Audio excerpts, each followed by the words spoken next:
Hi friends, welcome to புத்தம் புது சமையல். இன்றைக்கி நம்ம ரவையில் குலோப் ஜாமுன் செய்கிறது எப்படின்னு பார்க்க போகிறோம். ஃபஸ்ட்டு நம்ம ஒரு பேன் எடுத்துகிட்டு அதில் ஒரு ஸ்பூன் அளவு நெய் ஆட் பண்ணிக்கோங்க. நெய் நல்லா மெல்ட் ஆனதும் நம்ம இதில் ஒரு கப் அளவு ரவையை ஆட் பண்ணி மைல்டாக ரோஸ்ட் பண்ணி எடுக்க போகிறோம். ரவை நல்லா ஒயிட்டாக இருக்குது. இது கலர் மட்டும் கொஞ்சமாக சேஞ்ச் ஆகி லைட் எல்லோ கலரில் வரணும். நார்மலாக நம்ம குலோப் ஜாமுன் மிக்ஸ் வாங்கி தான் நம்ம வீட்டில் ட்ரை பண்ணுவோம். பட் இது கொஞ்சம் சேஞ்சாக நான் வீட்டில் இருக்கிற பொருட்களை வச்சு இதை ட்ரை பண்ணியிருக்கிறேன். ரவை நார்மலாக உப்புமாவுக்காக எல்லார் வீட்லேயும் எப்போவும் இருக்கும். அதனால் நான் இதில் ட்ரை பண்ணி பார்த்துருக்குறேன். ரொம்ப சூப்பராக வந்தது. நீங்களும் மறக்காமல் ட்ரை பண்ணி பாருங்கள். இப்போ பாருங்கள், லைட்டாக கலர் சேஞ்ச் ஆகிடுச்சு. ஒயிட்டாக இருந்த ரவை இப்போ லைட் எல்லோயிஷாக மாறிடுச்சு. இந்த ஸ்டேஜில் பாருங்கள், உதிரியாக கூட வந்துடுச்சு. இந்த ஸ்டேஜில் நம்ம ஒரு கப் அளவு பாலை இதோட ஆட் பண்ணிக்கலாம். இது நல்லா கை விடாமல் கிளறி விட்டுட்டே இருங்க. அடுப்பை சிம்மில் மாற்றிக்கோங்க, இல்லைன்னா அடியில் பிடிச்சிடும். இப்போ இந்த ஸ்டேஜில் மாவை நல்லா ரெடி ஆகிடுச்சு. நம்ம அடுப்பை ஆஃப் பண்ணிவிட்டு நல்லா ஆற விட்டுடலாம். அப்போ தான் நமக்கு குலோப் ஜாமுன் உருட்டுறதுக்கு ஈஸியாக இருக்கும். நல்லா ஆறட்டும்.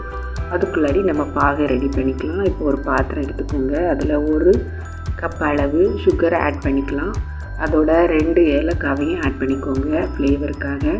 அப்புறம் ஒரு 1.5 கப் அளவு வாட்டரை இதோட ஆட் பண்ணிக்கலாம். எல்லாம் சேர்த்து நல்லா பாயில் பண்ண போகிறோம். அதுக்கு முன்னாடி உங்கள்கிட்ட குங்குமப்பூ இருந்ததுன்னு ஆட் பண்ணிக்கலாம். நான் அது இல்லாததுனால லைட்டாக வெனிலா எசன்ஸ் மட்டும் ஒரு ஸ்பூன் அளவு டைரெக்டாக இதில் ஆட் பண்ணுறேன். பசங்க விரும்பி சாப்பிடுவாங்க அப்படிங்கிறதுக்காக.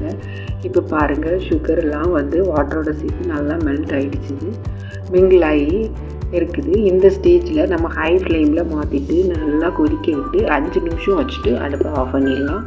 இப்போ நமக்கு பபிள்ஸ் வர ஆரம்பிச்சிடுச்சு. நல்லா கொதி வந்ததும் நம்ம அடுப்பை ஆஃப் பண்ணி தண்ணியாக எடுத்து வச்சுக்கோங்க.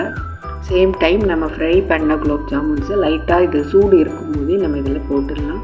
இப்போ நம்ம ஆற வச்ச மாவில் 1 ஸ்பூன் இல்லை 2 ஸ்பூன் அளவு இதை கட்டி ஆக்கிறதுக்காக மில்க் பவுடர் ஆட் பண்ணியிருக்கிறேன். மில்க் பவுடர் இல்லை அப்படின்னா கொஞ்சம் மைதா பவுடர் ஆட் பண்ணிக்கோங்க.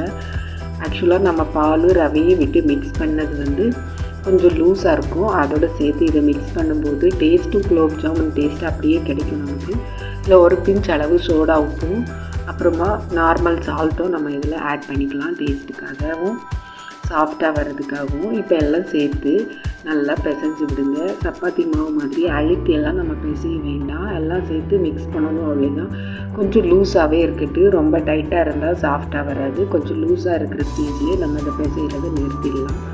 ஓரளவு சாஃப்டாக வந்துடுச்சு நமக்கு மாவு. நம்ம நார்மலாக உருட்டுற மாதிரி இல்லாமல் நான் கொஞ்சம் வித்தியாசமாக ஸ்பெரிக்கலுக்கு பதிலாக சிலிண்டர் ஷேப்பில் ரெடி பண்ணியிருக்கிறேன். இந்த மாதிரி கொஞ்சமாக மாவு எடுத்துகிட்டு கையில் வச்சுட்டு ரோல் பண்ணிங்கன்னா உங்களுக்கு சிலிண்டர் ஷேப்பில் கிடச்சிடும். இப்போ இதை ரெடி பண்ணி வச்சுட்டு நம்ம ஆயிலில் இதை நல்லா டீப் ஃப்ரை பண்ணி எடுத்துக்கலாம். அப்போ தான் நமக்கு டேஸ்ட்டாக இருக்கும் குலோப் ஜாமுன். இப்போ எல்லாம் ரெடி ஆகிடுச்சு. இப்போ பாருங்கள், குக்கிங் ஆயில் ஆட் பண்ணியிருக்கேன். நல்லா ஹீட் ஆகிடுச்சு. இந்த ஸ்டேஜில் நீங்கள் கேர்ஃபுல்லாக ஒவ்வொரு குலோப் ஜாமுனாக போட்டு நல்லா டீப் ஃப்ரை பண்ணிக்கோங்க. ஃபஸ்ட்டு கொஞ்சம் ஹை ஃப்ளேமில் வச்சுட்டு நல்லா அது ஃப்ரை ஆனதுக்கு அப்புறமா கொஞ்சம் மைல்டாக சிம்மில் வச்சுக்கோங்க. அப்போ தான் உள்ள வரைக்கும் நல்லா டீப்பாக குக் ஆகி நமக்கு கிடைக்கும். இப்போ ஓரளவு நல்லா குக் ஆகிடுச்சு. வெளியில் உள்ள outer layer dark brown colour ஆகிடுச்சு. இந்த ஸ்டேஜில் நம்ம எடுத்துடலாம். எடுத்துகிட்டு அப்படியே டைரெக்டாக பாகில் ஆட் பண்ணிக்கோங்க. அதுவும் ஹீட்டாக இருக்கிறதுனால இது நல்லா ஊறி ரொம்பவே டேஸ்டியாக இருக்கும். ஒரு சிம்பிளான ரெசிபி, வீட்டில் இருக்கிற இன்க்ரீடியன்ஸ் தான். நீங்களும் ட்ரை பண்ணி பாருங்கள். எப்படி இருந்ததுன்னு மறக்காமல் கமெண்ட் பண்ணுங்கள். பிடிச்சிருந்தால் லைக் பண்ணுங்கள், ஷேர் பண்ணுங்கள். எங்கள் சேனலை சப்ஸ்கிரைப் பண்ண மறக்காதீங்க. தேங்க்யூ.